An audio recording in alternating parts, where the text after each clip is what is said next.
Hello friends, welcome to WiFi to LiFi. मैं शिवाज सिंह।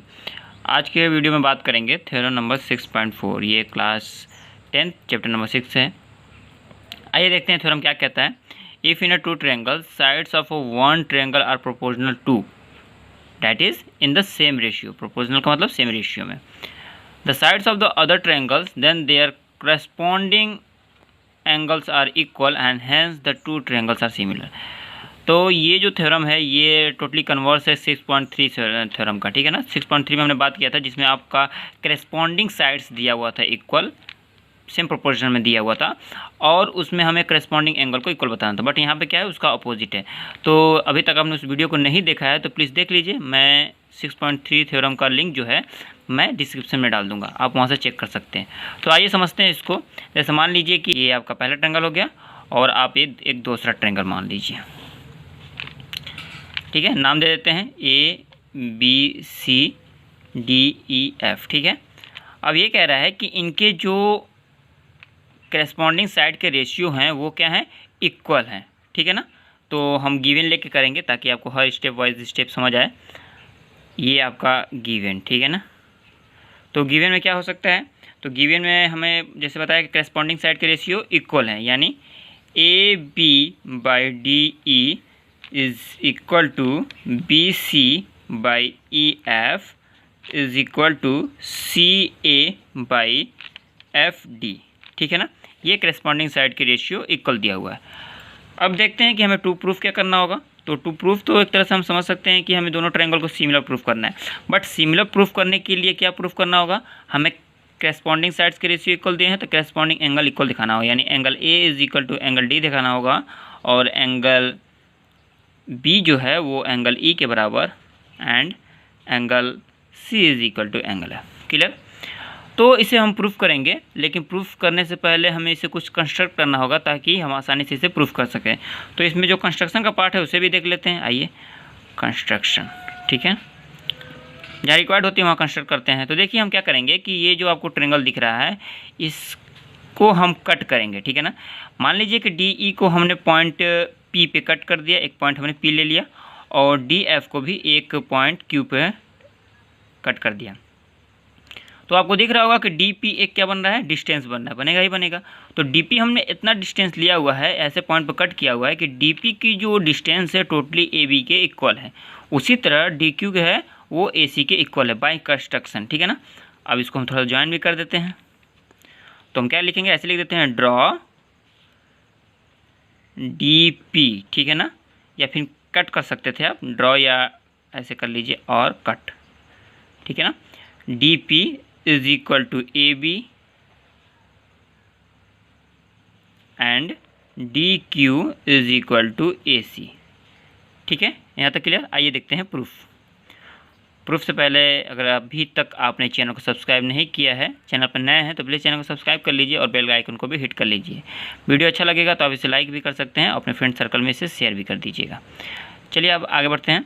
तो proof में हम क्या करेंगे कि पहले गिवन क्या है हमारा, AB/DE is equal to AC/DF। आप गिवन पार्ट से इसे कंपेयर कर सकते हैं। AC लिखें, CA लिखें, एक ही बात है, FD लिखें या DF लिखें, ठीक है ना। तो ये क्या है, हमारा गिवन है। चलिए गिवन हमने ले लिया। अब क्या करना है कि गिवन हो गया हमारा। अब इसे हम चाहें तो रिवर्स ऑर्डर में भी लिख सकते हैं, उल्टा करके। आइए देखिए लिख लेते हैं, DE/AB is equal to DF/AC, ठीक है। अब क्या करेंगे हम कि आपको दोनों साइड कुछ सब्स्टिट्यूट करना होगा। हम क्या करते हैं, दोनों साइड्स 1 सब्ट्रैक्ट करते हैं। अब पूछेंगे 1 क्यों, क्योंकि आप फिगर से कंपेयर कीजिए कि DE और AB का रेशियो, ठीक है ना। लेकिन फर्स्ट ऑफ ऑल हम क्या करेंगे, ये जो ट्रायंगल दिख रहा है और ये ट्रायंगल DPQ, इन दोनों को हम कॉन्ग्रेंस करने की कोशिश करेंगे। ऐसा क्यों, क्योंकि ये कॉन्ग्रेंस जब हो जाएगा तो हम आसानी से इस वाले ट्रायंगल और बड़े वाले ट्रायंगल को हम सिमिलर दिखा सकते हैं। तो क्या करेंगे, दोनों साइड हम 1 सब्ट्रैक्ट कर देते हैं। ये मैथ का रूल है, आप दोनों साइड कुछ भी सब्ट्रैक्ट कर सकते हैं इक्वली। 1 हो गया और DF/AC -1। आइए इसको देख लेते हैं क्या हो जाएगा। तो हो जाएगा आपका DE-AB/AB is equal to DF/AC -AC, ठीक है ना। अब इसे फिगर से आप कंपेयर कर सकते हैं, DE - AB यानी डी ई में से आपको ए बी माइनस करना है। तो अभी ए बी तो माइनस होगा नहीं, लेकिन हम ए बी की जगह पे क्या रख सकते हैं, डी पी रख सकते हैं ना, क्योंकि ए बी और डी पी क्या है, इक्वल है। अभी हमने कंस्ट्रक्शन तो देखा, तो क्या कर सकते हैं, D E minus A B की जगह पे डी पी। ठीक है, कोई भी डाउट हो आप कमेंट बॉक्स में पूछ सकते हैं। By A B is equal to D F minus A C की जगह पे, तो ए सी किसके इक्वल है, डी क्यू के इक्वल है बाई कंस्ट्रक्शन, तो आप लिख सकते हैं D Q by A G. अब देख लीजिए, डी ई में से डी पी माइनस कर दीजिए, डी ई में से डी पी माइनस करेंगे क्या बचेगा, पी ई बचेगा, P E by A B is equal to D F minus D Q. इसे देख लीजिए, तो D F minus D Q क्या बचेगा, क्यू एफ बचेगा या एफ क्यू, जो भी लिख लें आप, तो Q F by A B, sorry A C. यहाँ तो क्लियर हो गया। अब हम इसे रिवर्स फॉर्म में लिख लेते हैं, उल्टा करके। कैसे हो जाएगा, आप A B by P E लिख सकते हैं is equal to A C by Q F, A C by Q F. अब ध्यान दीजिए, ए बी है तो ए बी की जगह पे हम क्या लिख सकते हैं, तो अभी हमने ए बी को किसके इक्वल बनाया था, तो हमने डी पी के इक्वल बनाया था। यहाँ पे कंस्ट्रक्शन में भी देख सकते हैं कि जो ए बी है वो डी पी के इक्वल है और ए सी डी क्यू के इक्वल है। तो आप ए बी की जगह पे और ए सी की जगह पे सब्स्टिट्यूट कर सकते हैं। तो ए बी की जगह पे आप क्या लिख सकते हैं, ए बी की जगह पे आप लिख सकते हैं डी पी। ठीक है ना, आप फिगर से देख सकते हैं जो हमने अभी कंस्ट्रक्शन से बताया, is equal to A C की जगह पे क्या लिख सकते हैं, तो ए सी की जगह पे आप लिख सकते हैं डी क्यू। ठीक है, is divided by Q F. यहाँ तक तो हो गया। अब हम क्या कर सकते हैं कि अब ध्यान से देखिए कि बड़े वाले ट्रायंगल में कि डी पी बाई पी ई है और डी क्यू है, क्या है, क्यू एफ का रेशियो है। तो ये जब ऐसा रेशियो होता है तो इसमें थेल्स थ्योरम लगता है। और थेल्स थ्योरम का मतलब कि यदि इनके साइड का डिवाइड रेशियो इक्वल है तो ये जो लाइन होगी ये इस लाइन के पैरेलल होगी, जो थ्योरम नंबर 6.1 में पढ़े थे हम, या फिर आप थेल्स थ्योरम भी कह सकते हैं। 6.2 में भी था उसका इन्वर्स। तो क्या हो जाएगा आपका, डी ये हो गया ना, ये स्टेप के बाद मैं यहाँ पे लिख रहा हूँ, so P Q is parallel to E F. अब ये लाइन इस लाइन के पैरेलल हो गई, तो ये जो लाइन दिख रही होगी पी ई और क्यू एफ, ये दोनों ट्रांसवर्सल लाइन का काम करेंगे। ठीक है ना, तो जैसे ट्रांसवर्सल लाइन का काम करेंगे तो हम क्या लिख सकते हैं, angle P is equal to angle E and angle Q is equal to angle F। तो ये लाइन जब इस लाइन के पैरेलल है तो ये एंगल और ये एंगल बराबर होगा, ये एंगल इसके एंगल के बराबर होगा, क्योंकि करेस्पॉन्डिंग एंगल का रिलेशन बन रहा है। यहाँ तक क्लियर हो गया। एक चीज़ आप ध्यान दीजिए कि एंगल PE के बराबर है, एंगल QF के बराबर है। ठीक है ना, तो ये जब इनके रिस्पेक्टिवली एंगल, ठीक है ध्यान दीजिएगा, ये छोटा एक ट्रायंगल, ऐसे मैं लिख लेता हूँ, in triangle DPQ and triangle DEF। ठीक है ना, इन दोनों ट्रायंगल में, ये छोटा वाला ट्रायंगल और ये बड़ा वाला ट्रायंगल, तो छोटे वाले ट्रायंगल में एंगल P जो है एंगल E के बराबर इक्वल है, अभी हमने ऊपर लिखा, और एंगल Q जो है एंगल F के इक्वल है। तो ये इनके रिस्पेक्टिवली, ध्यान दीजिएगा, रिस्पेक्टिवली एंगल क्या है, इक्वल है। तो ये छोटा वाला ट्रायंगल और ये बड़ा वाला ट्रायंगल क्या होंगे, सिमिलर होंगे बाय ए सिमिलरिटी। ठीक है ना,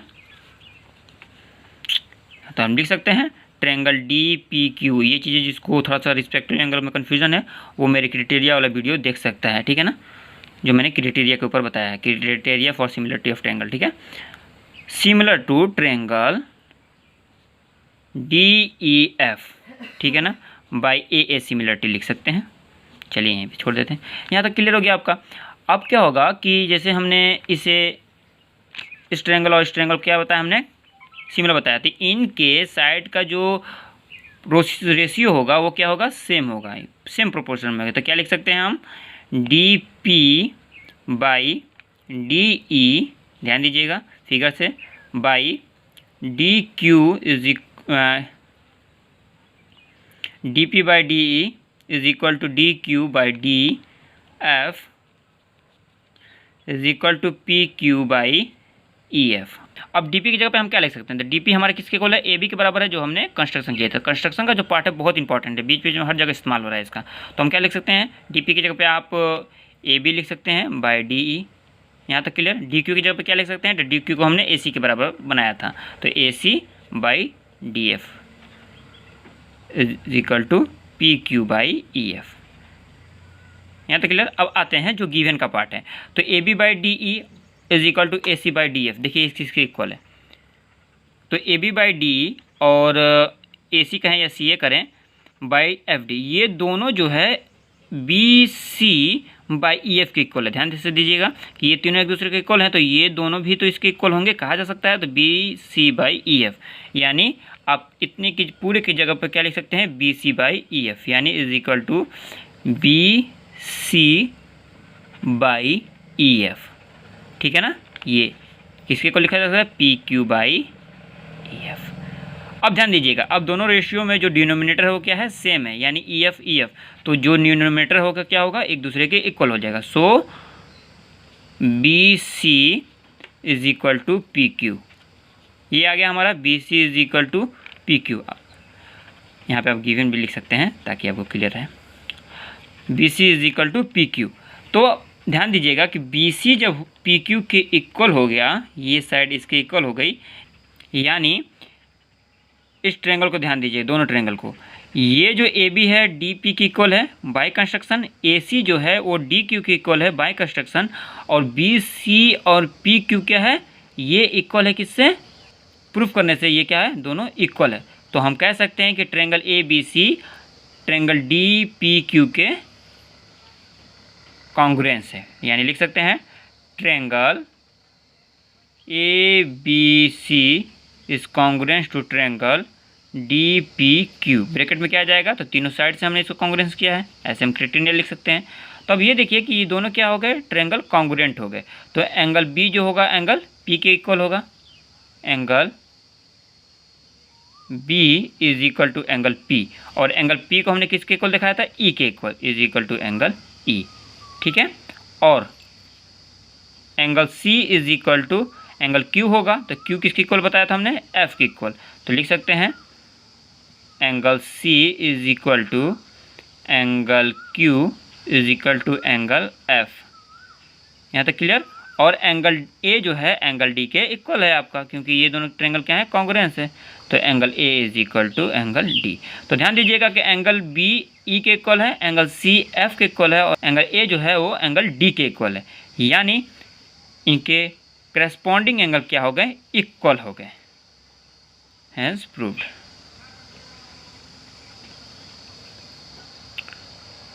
थैंक्स फॉर वॉचिंग।